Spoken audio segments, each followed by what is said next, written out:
Is it possible that the thing that most divides our loyalties and passion is what can inspire us all to work together? For centuries, sports has played a major role in defining the civic identity of America. Today, they hold the power and the ability to transform lives. We're not looking for big league players, we're looking for big league people. Ask the city of Los Angeles, who invested their profits from the 1984 Olympic Games in youth sports programs in the inner cities. Two sisters from Compton picked up a tennis racket. The rest is history. Sports allow an inspirational moment. Oh, wow, what a moment. To ignite a battle to find a cure.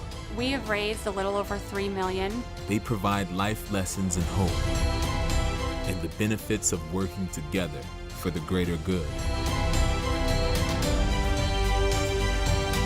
Most of all, sports are one of the few remaining methods we have to reach at-risk youth for positive social change.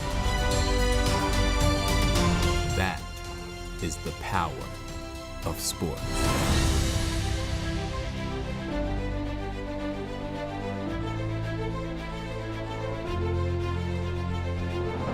This is the supreme test of man and machine, the 500-mile classic. What a week it's been here in Indianapolis. The first ever Indy Women in Tech Championship included 144 players, a $2 million purse, and a grand finish inside the most famous racetrack in the world. Welcome to the Power of Sports, presented by Group 1001. I'm your host, Rick Horrow. I know last month we promised you South Florida and Cal Ripken, but because of the looming threat of Hurricane Irma, we decided to flip-flop our shows. South Florida and Ripken next month, Indianapolis now. This week, we'll get right into it by starting with an all-access review of this amazing first-time championship. Indianapolis has firmly established itself as the emerging technology hub of the Midwest. The Indy Women in Tech Championship, presented by Guggenheim, was designed to highlight and support local efforts to empower women to pursue careers in technology. The entire week was about so much more than golf. Events were spread over 6 days, designed to use science and tech to inspire both young and old. Whoa! The week kicked off with a women's summit, which included the only female chief engineer in IndyCar and the first African-American woman in space. Kids watch sports, they watch racing, and then they see people involved in this. And for them to be able to see some of the technologies that are involved and to think, okay, this woman in this role can do it, maybe I can do it too. To let kids know that, hey, engineering could be for me, just to empower people to be successful at their jobs, that's really the big picture. The difficulty, I'm going to tell you, is not with the athletes or the students or the women, it's with society and its perspectives. So a lot of the challenges are that you have to overcome society's expectations and very frequently less accommodation and help. So to the girls, I'll say, don't doubt, dare. That daring makes a difference. That's what we have to do, is understand you have a right to be there. The Eureka Exchange gave thousands of Indianapolis students the chance to get hands-on experience in STEM. At the top, it says it's a pressure sensor, so you have to apply pressure to it in order for the electricity to go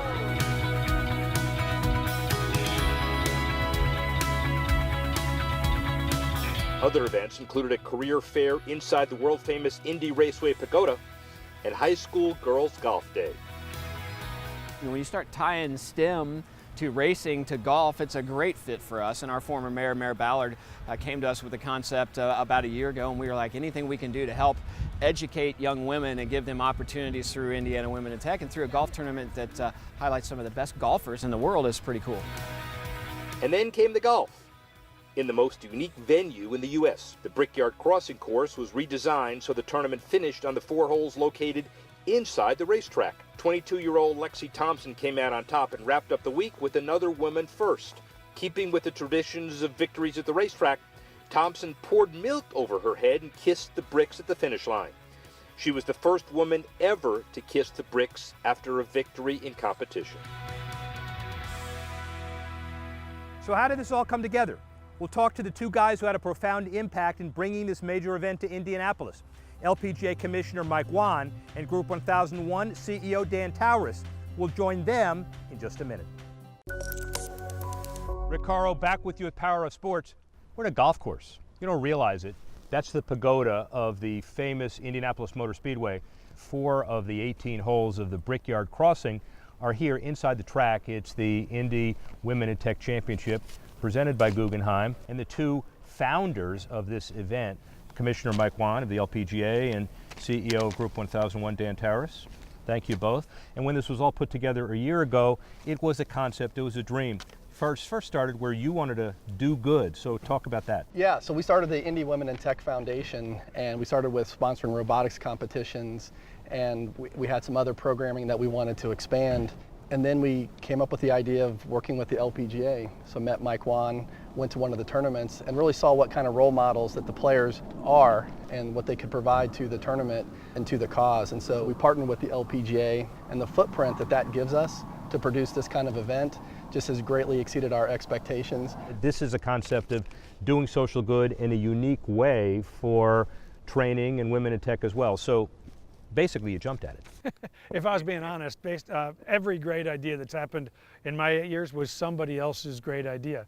And I'm just been smart enough to your point, jump on the back of people that are smarter and think bigger than I do. And Dan was a great example. First time I met him, I didn't even realize the shortage that was happening in tech as it related to women in tech opportunities. He started explaining that, what they were doing here in Indianapolis. And it was one of those, happens to a lot of people, but when somebody tells you a story about something that's going on in a market, and my mind kept saying, the world needs to hear that story. I mean, we need to tell the rest of the U.S.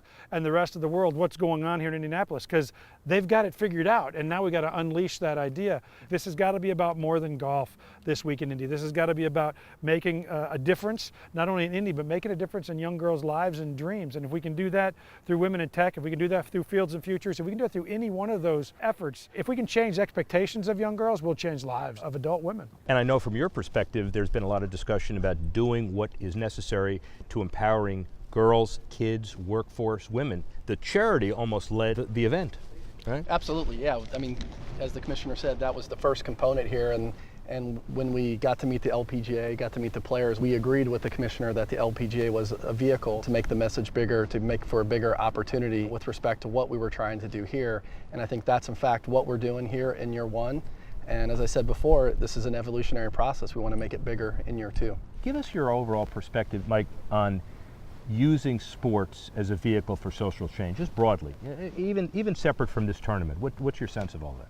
I think it's happening whether you want it to happen or not. So I remember the old campaign of I don't want to be a role model, and I always say to my players, you don't get the choice. Like if you're going to be out here and we're going to televise you in 170 countries, and young girls, boys, men and women are going to watch you, you're going to make an impact on their life. Stacey Lewis winning last week in Portland and donating her entire winner's check to the Harvey Relief Foundation, that moved people. In fact, it moved the sponsors that are on her shirt and hat to match her. One of the sponsors added another $1 million to it, and all of a sudden we're talking millions of dollars of movement in Harvey Foundation because one player decided to play for that as their charity.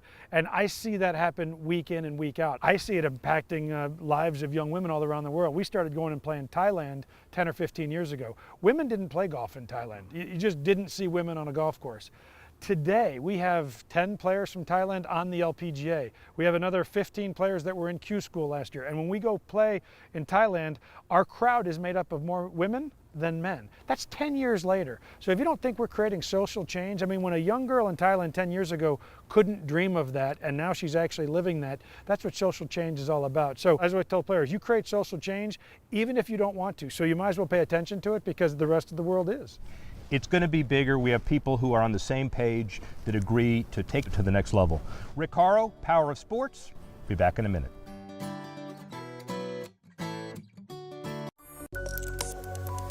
Welcome back to Power of Sports, presented by Group 1001. I'm Rick Horrow. Here in Indianapolis, the name Joseph Maley has become synonymous with the empowerment of kids of all abilities. Joseph was born with physical and cognitive disabilities, but spent the 18 years of his life touching and inspiring everyone he came into contact with. His parents and brothers have carried on his legacy through the Joseph Maley Foundation, which has programs designed to let children know they can have an impact in the world. One of those programs is JM Fitness, and we had a chance to experience that program firsthand here in Indy. Tell me if you feel it, 'cause I know you do. Tell me if you need it, 'cause I'm here for you. I cannot believe it, that you're talking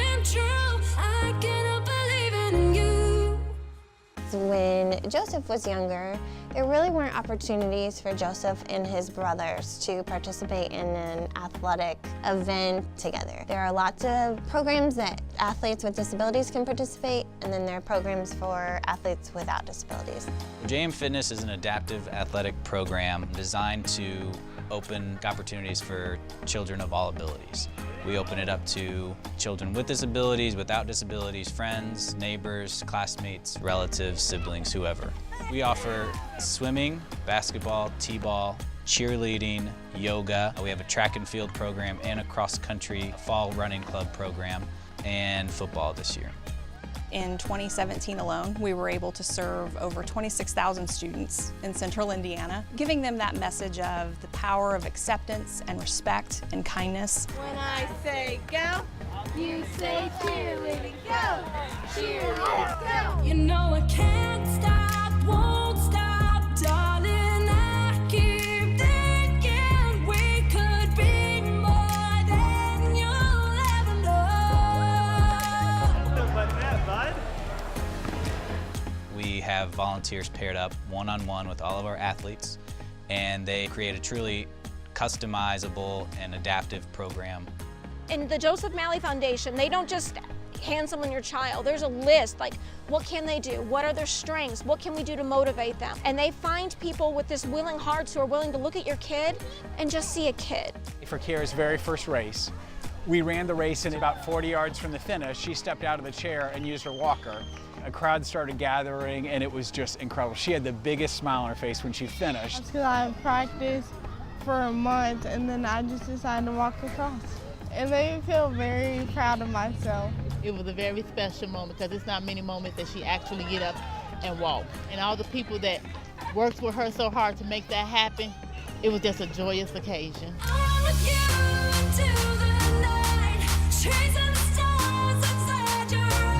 Because sports really can bring power to the concept of accepting everyone for their abilities, JM Fitness gives us the opportunity to welcome everyone onto the track, onto the baseball field, into the swimming pool, to form relationships with people based on their abilities. We all have things that we're really great at. We all have things that we need help with. So we want the kids to see everyone for what they're able to do. Just knowing that there is so much power in children to be able to spread that message for us, and that we have an entire community that wants to listen to it. A junior board member said it best, it's 100% inclusion 100% of the time, and that's what we believe in here.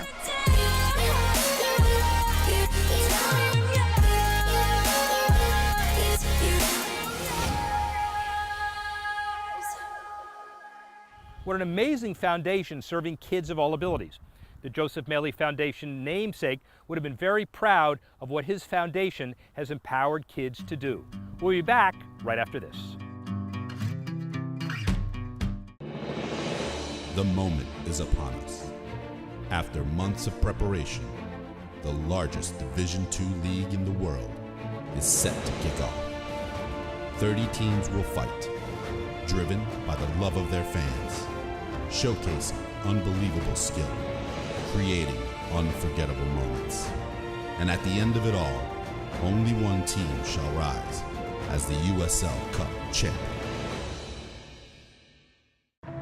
This is not about baseball. It's dedication. It's commitment. It's about developing a mindset in our youth. A mindset that transforms into true character. Disadvantaged, distressed,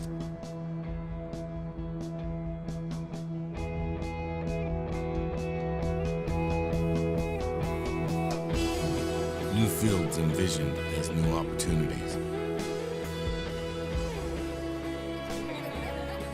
Instructors teaching life.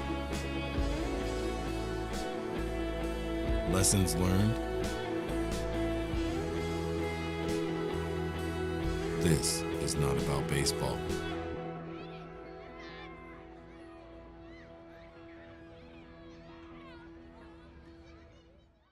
Welcome to Power Sports. I'm Dan Towers, CEO of Group 1001. Along with our Delaware Life team, We're excited to help share stories of people and organizations who are using sports to connect communities and create opportunities for kids to join teams and benefit from the life lessons learned on the field, court, and track. The power of sports to transform lives is real. I see it all across our great country. Thanks to all who give so much for so many. This tournament is so big, it has its own car sponsor. Indy Women in Tech Championship, sponsored by Guggenheim, the car, and the golf tournament.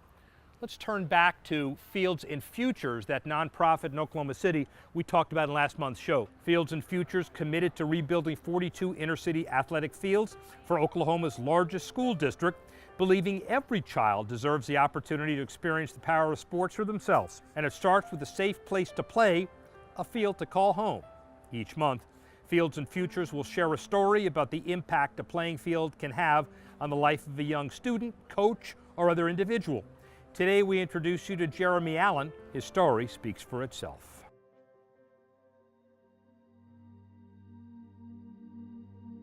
I was in class and this kid got up and started yelling at me.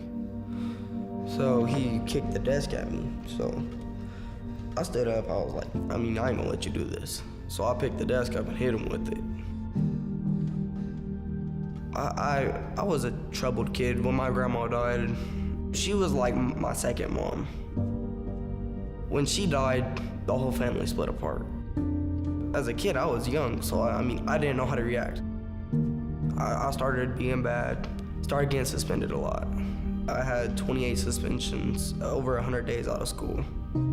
When you're really angry or upset and you have nothing to turn it towards, sports is what helps me, but I didn't know what I should point my anger towards. So when I would get suspended from school and I couldn't play football, I couldn't put my anger out there on the field.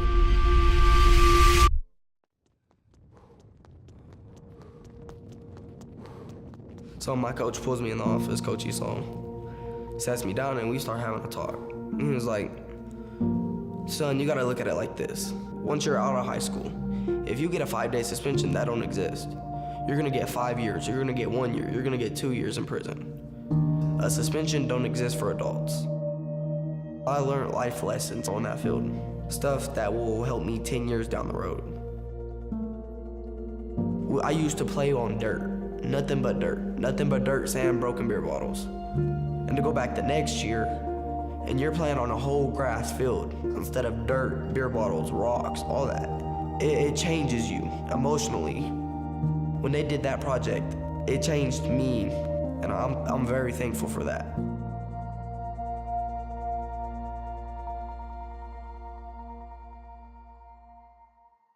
Jeremy, thanks for sharing your story with us.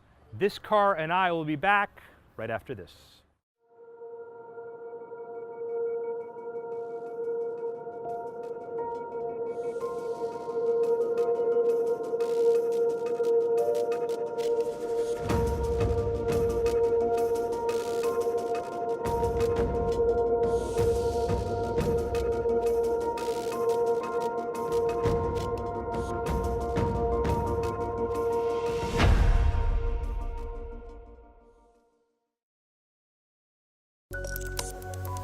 .174-yard par 3 hole, racetrack over there, par 3 green over there.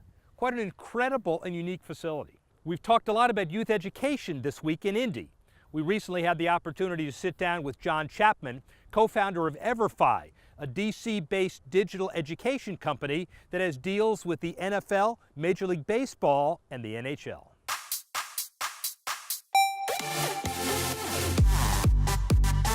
We are really proud to power all 4 professional sports leagues. With the NFL, we run a program called Character Playbook.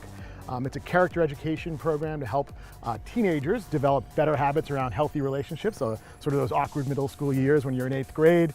It's important to instill those types of habits. So we work with all 32 NFL clubs. With the National Hockey League, we run a program called Future Goals. Future Goals uses the game of hockey to teach students about STEM, science, technology, engineering, and math. as well as careers associated with STEM. With the Major League Baseball, we are really excited. We just launched a program with them this past June called Summer Slugger, and that attacks summer learning loss, particularly in elementary school age students, and in particularly in communities that are underserved or lower socioeconomic communities where resources to keep kids sharp over the summer aren't as plentiful. Which is equal, right? We're here to not only present something to them, but to try to help them. Baseball is a game of life. So whatever we teach them baseball related, I believe is going to help them live their lives. It's a home run. It's a great call. I like this. We're helping them to make good decisions and so that they set themselves up for a wonderful life, maybe become the next generation of leaders within our community. If we really want to quantify the genesis or the core of the power of sports, corporate America, corporate world has to really be at its core, has to step up. If there are board members now that are more philanthropic than before, if corporations feel like they're measured based on social good as well as ROI, you're in good shape, and basically the country's in good shape. Absolutely. In many ways, if you think about it, corporate partners are nothing new to the sports world, but what we're providing those corporate partners is an opportunity to do something unique and innovative. But in our case, they can also bring a program to local schools. They can actually be a part of partnering with a club in a way that maybe hadn't had the opportunity or done before. Some amazing free education programs using sports as the catalyst to learning. It's time for our monthly scan of the world of sports, social media, and positive community work. It's called Our Social Spotlight, and Dwayne Taylor has more. Thanks, Rick. Haley Dawson is a 7-year-old from Las Vegas who, due to a birth defect, was born missing 3 fingers on her right hand. Engineers at UNLV designed a 3D printed hand that allows her to throw a baseball. And a recent article about her mentioned that Haley's goal is to throw the first pitch at every major league stadium. The response from MLB teams was immediate and remarkable. Now, not only is she likely to meet that goal, but Major League Baseball announced that she'll be throwing out the first pitch at the 4th game of this year's World Series. You can follow Haley's amazing journey on Twitter at Haley's_hand. Charlottesville, Virginia has been in the news for all of the wrong reasons recently. So, one of its native sons generated his own positive news through his foundation. Philadelphia Eagles defensive end Chris Long announced he'll donate his pay from the first 6 games of his season to fund scholarships in his hometown. His foundation will work with the Boys and Girls Club of Central Virginia to identify 2 6th graders each year who will have all of their tuition covered through high school. Long said, "We want to see these scholarships be reflective of what the Seaville community is really about, supporting one another, social equality, and building up our community members who need it." Lastly, the story of a remarkable journey to a world championship through Facebook. Abbas Karimi was born without arms in Afghanistan and fled the country because of the region's disregard for the disabled. He met a teacher and wrestling coach from Portland on Facebook who now serves as his host parent in the US. Karimi showed talent as a swimmer from a young age, but his United States coaching has taken that talent to another level. He will compete in both the 50-meter freestyle and butterfly at the upcoming Paris Swimming World Championships in Mexico City. My name's Dwayne. That's all for your Social Spotlight this month. Back to Rick Horrow in Indianapolis. Thanks, Dwayne. That's it for the Power of Sports this month. Next month, the Power of Sports goes to South Florida with Cal Ripken. For our Power of Sports crew, I'm Rick Horrow. We'll see you next month on the Power of Sports, presented by Group 1001.